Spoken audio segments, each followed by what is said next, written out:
느헤미야 4장에 이어서 5장 말씀인데요.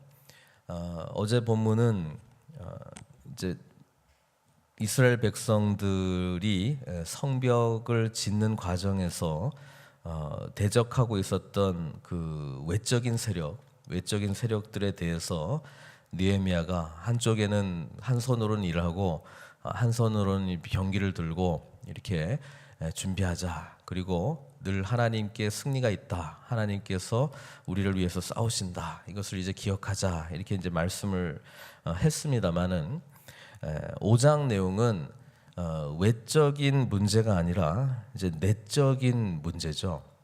내적인 문제. 사실 하나님의 백성이 무너지게 되는 이유들이 보면은 외적인 이유보다 내적인 이유들이 훨씬 더 많이 있습니다. 그만큼 내부 안에서 분열이 일어나고 원망이 일어나고 뭔가 억울한 일이 일어나기 시작하고 그런 일들은 결국은 리더십들에 대한 원망으로 이어지게 되고요. 리더십들의 원망이 이 원활하게 해결이 되지 않으면 이 공동체 전체가 붕괴한다라고 하는 것입니다. 그렇죠?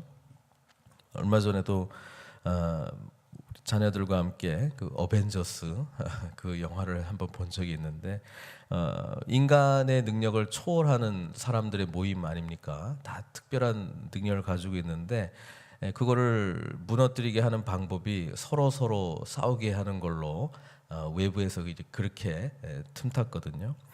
우리 믿음의 공동체도 마찬가지라고 하는 겁니다. 내부의 분열만큼 우리가 이 문제가 정말 하나님이 기뻐하신 일인 것인지 아니면 사단이 우리에게 서로 이렇게 싸우라고 하는 그런 생각들에 우리가 휘둘리고 있는 건지를 분별할 줄 알아야 된다는 것이죠.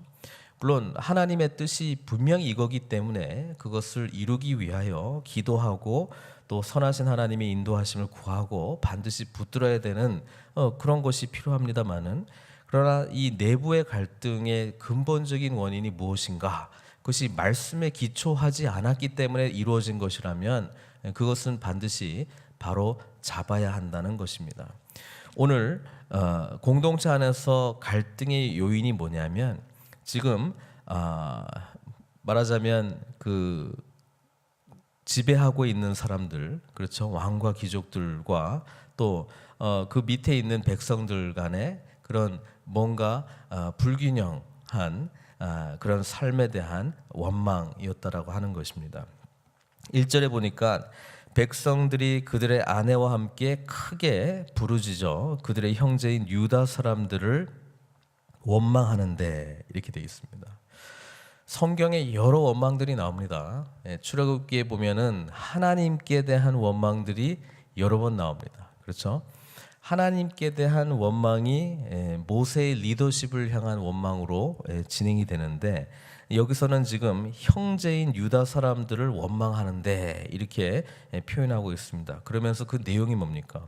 어떤 사람은 말하기를 우리와 우리 자녀가 많으니 양식을 얻어 먹고 살아야 하겠다.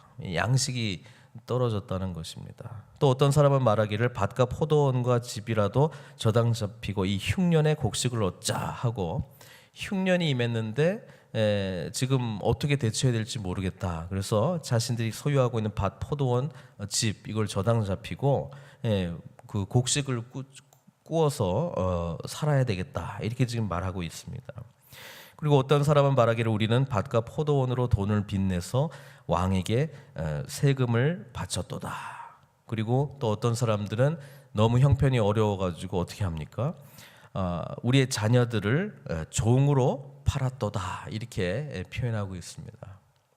여러분 지금 5장 내용을 쭉 읽어보면요, 지금 하나님 나라의 비전 그리고 느헤미야를 통해서 이루려고 하는 이 성벽 재건의 위대한 사역과 지금 이 현실적인 문제하고 지금 같이 이렇게 생각해 보면은 어느 쪽에 더 마음이 많이 갑니까? 5장의 이 현실적인 문제죠. 이 현실적인 문제가 해결이 안 되는데 내 코가 석자인데 무슨 성벽 재건하고 이게 무슨 의미가 있는가, 이렇게 우리 마음에 그런 생각들이 들 수 있다는 것입니다. 그리고 이것이 원망으로 나가게 되는 거예요. 지금 이런 상황인데 제가 무슨 하나님의 일을 합니까? 제가 지금 자녀를 지금 종으로 팔아야 되는 이런 상황 가운데 있는데 제가 무슨 일을 합니까? 그렇죠? 예. 근데 지금 5장에 나와 있는 이 내용들을 쭉 보면은 느헤미야는 이 상황이 백성들로 하여금 하나님 나라 비전에 동참하게 하지 못한 이유들을 리더십으로 그 원인 규명을 하게 된다는 것입니다.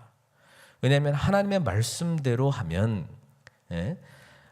모든 백성들이 함께 아름다운 주님의 공동체를 이룰 수 있는데 소수의 사람들이 자기의 욕심을 이루기 위해서 자기만 잘 살면 된다라고 하는 그런 생각들이 결국은 공동체 전체에 피해를 입히는 상황으로 연결되었다는 것을 느헤미야가 지적해낸다는 것입니다. 이 이야기를 들으니까 6절에 이렇게 느헤미야가 기록합니다. 내가 백성의 부르짖음과 이런 말을 듣고 크게 노하였으나, 이렇게 했습니다. 느헤미야의 분노는 정당한 분노였습니다. 왜냐하면 이것은 말씀에 근거한 분노였거든요. 신명기 23장 19절에 보면은 그 빚을 지는 것과 관련돼서 이런 기록이 있습니다. 내가 형제에게 구워주거든 이자를 받지 말지니 곧 돈의 이자, 식물의 이자, 이자를 낼 만한 모든 것의 이자를 받지 말지니라. 이 분명한 그 규례가 있습니다. 그런데 그것을 어겼다라고 하는 것입니다. 또 동족을 사랑해야 된다라고 하는 그런 내용은 율법의 핵심이거든요. 그런데 이것이 지켜지지 않았다는 거예요. 왜 그랬을까요? 오랜 시간 포로기에서 바벨론에서 살아남기 위한 철저한 그런 생존 본능이 임하다 보니까 누구만 챙기게 돼 있어요. 자기 가족, 그것만 생각했다라고 하는 것입니다. 그러나 하나님의 비전은 하나님 백성 공동체의 비전이라고 하는 것을 이 포로 생활을 했지만 다시 돌아온 이들이 깨달아야 됐다라고 하는 것이죠. 또 하나님께서 이 남은 자들을 다시 그들의 땅으로 돌려보내시고 성전도 주시고 이제는 예루살렘 성도 재건하게 해주셨다라고 하는 그 은혜와 함께 하나님의 비전을 함께 공유하고 그 비전에 우리의 삶을 맞추어서 가야 되는데 삶이 어렵다 보니까 이제 잊어버리기 시작한다는 거예요. 그래서 느헤미야의 분노는 우리가 함께 이 어려운 부분들을 같이, 그렇죠? 분담하면서 살아갈 수도 있었는데 자기들은 이런 어려운 상황 가운데서는 평안하고 이 나머지 백성들은 고통을 당하는 것에 대해서 공감하지 못하고 도우려고 하지 못하고 리더십들이 함께 아파하고 함께 울고 같이 가려고 하는 모습들이 나타나지 않으니까 분노한 것이죠. 왜? 이것은 하나님의 말씀 백성의 반응이 아니기 때문에 그렇다라고 하는 것입니다. 그래서 느헤미야가 이 분노를 바로 표현하지를 않고 7절에 보니까 깊이 생각했다라고 하는 것은 이거 지금 어떻게 하는 것이, 화는 그냥 내면 끝나는 거잖아요. 감정적으로 반응할 때 상대방이 그 감정적인 반응을 그대로 받고 내가 잘못했구나 이렇게 하는 사람은 세상 천지 아무도 없습니다. 그러니까 분노, 아무리 옳다고 해도 분노로 이걸 풀면 안 되는 거예요. 그러니까 깊이 생각하는 거예요. 어떻게 하면, 잘못된 것은 있는데 이것을 어떻게 하면 하나님의 백성들이 말씀으로 다시 돌아올 수 있을까? 늘 어떻게 하면 돌아올 수 있을까? 그것을 고민해야 되는 거거든요. 지적하고 멀어져 버리면 어떻게 합니까?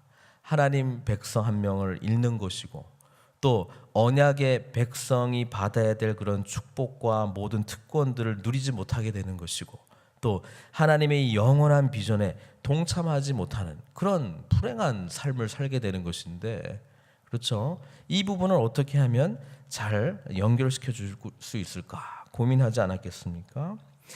깊이 생각한 다음에, 그리고 이 분노를 누른 다음에 귀족들과 민장들을 꾸짖습니다. 그러나 이 꾸짖음은 자기의 감정에 호소하는 꾸짖음이라기보다는 말씀에 근거한 꾸지람으로 나아가게 된다는 것입니다. 말씀에 중심으로 하는 이 꾸지람은 결국 사람을 살리는, 그렇죠? 생명의 말씀으로 그들에게 다가갈 수 있다는 것이죠. 그들에게 이를 너희가 각기 형제에게 높은 이자를 취하는도다 하고 대회를 열고 그들을 쳐서 말씀으로 꾸짖었다는 이야기죠. 그들에게 이르기를 우리는 이방인의 손에 팔린 우리 형제 유다 사람들을, 여기서 팔다라고 하는 단어를 강조합니다. 우리는 이방인의 손에 팔린 우리 형제 유다 사람들을 우리의 힘을 다하여 도로 찾았거늘. 그렇죠? 너희는 너희 형제를 팔고자 하느냐? 더구나 우리의 손에 팔리게 하겠느냐? 우리는 이미 팔렸다라고 하는 것이 무엇인지 알고 있지 않느냐? 이방의 손에 팔려가지고 그런 포로 생활을 했다는 것이 어떤 것인지 너희들은 너무나 잘 알고 있으면서 어떻게 그 고통스러운 것을, 그것도 다른 사람도 아닌 너희들끼리 이 일을 할 수 있겠느냐, 이렇게 지적을 하고 있습니다. 너희들이 지금 자유를 얻게 된 것, 지금 이렇게 여기에서 이렇게 잘 살게 된 것은 다 누구의 은혜인가? 하나님께서 너희들을 풀어주신 것 아니냐. 그런데 은혜 받은 자의 모습으로 어떻게 형제들을 그렇게 대하지 못하느냐. 이 하나님의 은혜에 호소합니다. 그러니까 그들이 잠잠하여 말이 없기로, 할 말이 없거든요. 사실이니까. 그 다음에 9절에 또 내가 이르기를 너희의 소행이 좋지 못하도다. 우리의 대적 이방 사람의 비방을 생각하고 우리 하나님을 경외하는 가운데 행할 것이 아니냐. 그러면서 이야기합니다. 너희들이 이렇게 하면, 야, 쟤네들 뭐 하나님 믿는 백성이라 그러는데, 쟤네들 되게 웃긴다. 어떻게 저럴 수가 있느냐. 야, 우리가 괜히 쟤네들 힘들게 할 필요 없다. 자기들끼리 힘들게 하네. 이런 이방인들의 비방을 듣지 않겠느냐. 오늘날 하나님의 교회가 지금 세상으로부터 듣고 있는 이야기 아닙니까? 야, 쟤네들은 뭐 예수님한테, 하나님한테 용서받은 사람들이라 그러더라. 그런데 교회만큼 서로 용서 하지 못하고 싸우는 데는 우리는 본 적이 없다. 그러니까 뭔가 내용은 알아요. 뭐 죄에 대해서 용서받았다며. 그래서 그거에 대해서 감격해서 나가는 곳이 그 예배당이라고 그러더라. 근데 세상 사람들은 보고 있어요. 그런데 어쩜 저렇게 열심히 저렇게 서로 용서하지 못하고 싸우냐. 그게 납득이 안 되니까 기독교의 복음이 가려워지는 거예요. 그게 지금 이방 사람들의 비방을 생각하라는 거예요. 우리 하나님을 경외하는 가운데 행할 것이 아니냐. 하나님 믿는 백성이 어떤 삶을 살아야 되는가를 우리는 삶을 통해서 메시지를 전해야 되지 않겠느냐. 그 이야기를 지금 하고 있는 거예요. 나와 내 형제와 종자들도 역시 돈과 양식을 백성에게 구워 주었거니와 우리가 그 이자 받기를 그치자. 느헤미야는 자기를 이 죄 가운데 포함시키고 있습니다. 나도 자유롭지 못하다. 이제 우리 함께 하나님 말씀대로 반응하자. 이게 느헤미야의 참 굉장히 그 좋은, 또 본받아야 될 리더십입니다. 자기를 이 죄 부분과 분리시키지를 않습니다. 나도 그 가운데 있다. 이제 우리 같이 그만하자. 나와 내 형제와 종자들도 역시 돈과 양식을 백성에게 구워 주었거니와 우리가 그 이자 받기를 그치자. 그런즉 너희는 그들에게 오늘이라도 그들의 밭, 포도원 전부 돌려주라는 거예요. 게다가 플러스 세포주주나 기름의 100분의 1을 돌려보내라. 미안하다. 그러니까 한 발 더 나가는 거예요. 예, 이게 하나님으로부터 은혜 받은 사람이 해야 될 반응이다. 이렇게 이야기합니다. 그러니까 놀라운 일이 일어납니다. 12절에요. 당신의 말씀대로 행하여 돌려보내고 그들에게 아무것도 요구하지 아니하리이다. 이렇게 이야기를 합니다. 느헤미야가 사람이 얼마나 간사한지를 잘 알기 때문에 여기다가 이제 확실하게 이제 도장 찍는 거예요. 그 제사장들 불러와 가지고 옷자락을 털며 이렇게 이야기합니다. 이 말대로 맹세하게 한 다음에, 확실하게 하게 한 다음에 이 말대로 행하지 아니하는 자는 모두 하나님이 또한 이와 같이 그 집과 산업에서 털어버리실지니, 그 저주까지 해버립니다. 같이 저주까지 안 하면은 그는 곧 이렇게 털려서 빈손이 될지로다 하매 회중이 다 뭐라고 했다고요? 아멘. 오늘 어떤 리더의 입을 통해서 저주가 나오면 아멘 그런 사람 거의 없잖아요. 그렇죠? 저주가 나왔는데 아멘한 사람은 거의 없습니다. 그런데 구약의 말씀을 우리가 자세히 읽어보면 아멘을 언제 하느냐? 이 축복과 저주를 내렸던 두 산이 있습니다. 에발산과 그리심산이 있죠. 근데 축복과 저주는 늘 같이 갔어요. 축복이 있으면 저주는 같이 있어요. 그 부분에 대해서 백성들은 아멘 아멘 합니다. 우리는 한쪽만 아멘 하고 다른 쪽은 아멘 안 하면 그거는 안 이루어지는 걸로 알고 있어요. 그러나 아셔야 되는 게 하나님의 말씀에 대해서 우리가 아멘 한다라고 하는 것은 그렇지 않은 것에 대한 아멘도 같이 하고 있다는 것을 우리는 기억할 필요가 있습니다. 사랑하는 성도 여러분, 오늘 5장의 말씀은 이 믿음의 공동체가 외적인 공격을 받을 때는 모두 다가 보이는 거기 때문에 긴장하고 하나 될 수 있어요. 그러나 내부의 갈등이 시작될 때는요, 이게 어디서부터 오는지 우리가 분별을 잃어버리고 감정적으로 반응하다가 완전히 이 공동체 전체가 와해될 수 있습니다. 또 하나는 현실적으로 찾아오는 어려움들 때문에, 그렇죠? 이 5장 말씀만 쭉 읽어보면은 야, 이런 사람들을 데리고 무슨 성벽 공사를 하냐, 무슨 하나님 나라의 일을 하냐, 지금 다 내 코가 석잔데 이런 말 할 텐데, 그렇게도 생각할 수 있어요. 그러나 보다 근본적으로는 말씀 중심으로 반응해 나가는 이런 능력들이 결국 불가능한 일을 가능케 하는 능력이라고 하는 것입니다. 하나님이 우리 각자에게 요구하시는 것이 있다면 그것은 말씀 앞에 반응하며 순종하는 모습을 보이라는 거예요.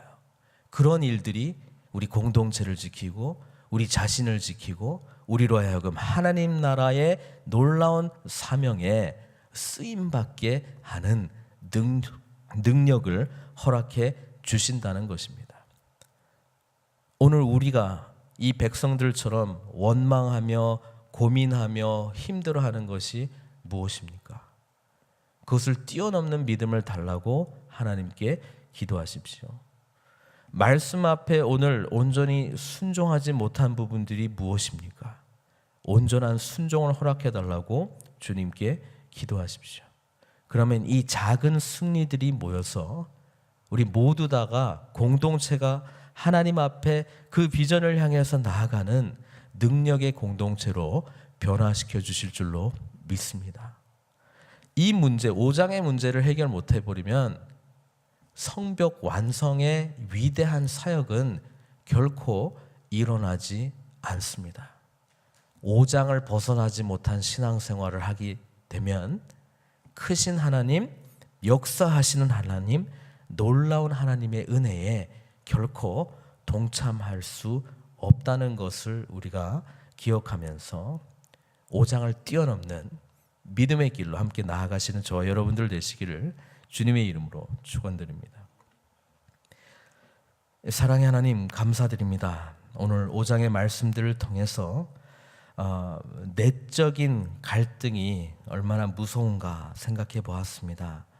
그것은 하나님의 뜻을 생각나지 않게 하고 오히려 내적인 갈등으로 말미암아 많은 에너지가 주님 사업을 위해서 쓰이는 것이 아니라 소모전으로 진행되고 있는 것을 보게 됩니다. 이것을 볼 수 있는 분별력을 우리에게 허락하여 주시고 느헤미야와 같은 영적 리더십이 우리 공동체 가운데, 삶 가운데, 가정 가운데 발휘될 수 있도록 늘 성령님 의지하며 살아가는 저희들 될 수 있도록 인도하여 주시옵소서. 하나님, 말씀대로 순종하는 자에게 주님께서 늘 형통의 축복을 주실 줄로 믿습니다. 그 은혜 붙들고 나아가게 하여 주시고, 아버지 하나님, 마지막에 모든 리더십들이 아멘하며 순종하며 다시금 하나님의 뜻을 붙들고 나아감으로 말미암아 이 문제들이 해결된 것을 보게 되면서 저희들 또한 삶 속에서 말씀 붙들고 순종함으로 말미암아 늘 하나님께서 기뻐하시는 그 길로 우리의 발걸음을 인도하여 주시옵소서. 아버지 하나님, 끊임없이 외적으로나 내적으로나 하나님의 백성은 공격을 당하게 됩니다. 분별하게 하여 주시고 말씀 붙들고 늘 승리하게 하여 주시고 하나님의 인도하심 속에 오늘도 주님을 향한 귀한 마음으로 순종하게 하여 주시옵소서. 감사드리옵고 예수님의 귀하신 이름으로 기도드리옵나이다.